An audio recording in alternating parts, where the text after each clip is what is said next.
សួស្តីបងប្អូនទាំងអស់គ្នាឥឡូវនេះមកឆែកឃ្មុំនៅក្នុងចំការកៅស៊ូឃ្មុំនេះខ្ញុំដាក់នៅចំការនេះយូរខែបងប្អូនតាំងពីខែ1ចុងខែ1រហូតមកដល់ឥឡូវនេះចង់ពាក់កណ្ដាលខែ5ហើយឥឡូវខ្ញុំឆែកមើលត្រៀមនឹងយកចេញទៅផ្ទះវិញដើម្បីមើលថែពូជដោយសារចំការកៅស៊ូអស់ផ្កាអស់ទឹកដមហើយនៅក្បែរហ្នឹងលែងមានលំអងហើយមានដែរតែមានតិចវាលែងសម្បូរដូចការមុនការដើមម្ដៅឥឡូវចាប់ផ្ដើមមានខ្សោយហើយ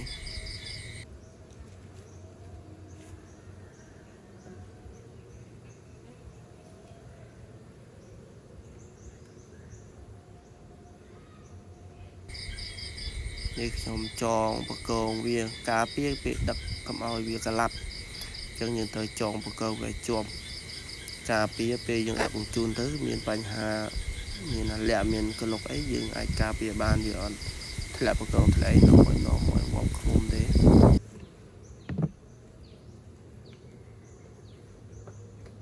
ចុយអើផ្គួយអីហើយស្លឹងបើឲ្យតែមានអាណាដូចហាលទីពីលឹកឈើនេះហ្នឹងហើយ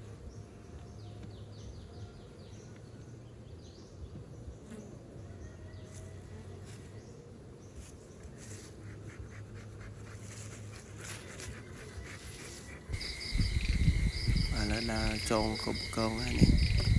គឺយកលួសហ្នឹងខ្ញុំដាក់តាំងពីចការគោវាហើយ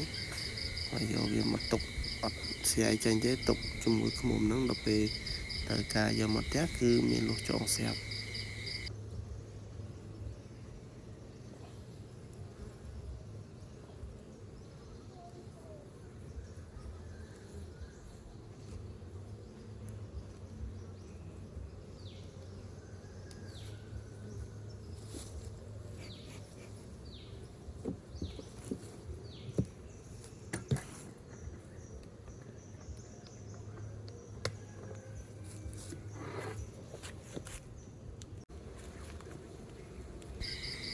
បាទនេះចាំមើលខ្ញុំចងឲ្យមើលគឺស្រួលទេគឺយើងយកអាលួសដែលយើងចងស្រាប់ពីចការគោហ្នឹងទៅយើងគ្រាន់តែយកវាមកពាត់ជាមួយនឹងកលាក់មួយដែលនៅគៀនបកគោនេះគៀនជាងនេះគ្រាន់យកវាមកពាក់ចងវាចឹងមកគឺទប់បកងជាប់ហើយអត់ទេណាទេយើងដឹកជូនមកគោវាអត់មានបញ្ហាដែរ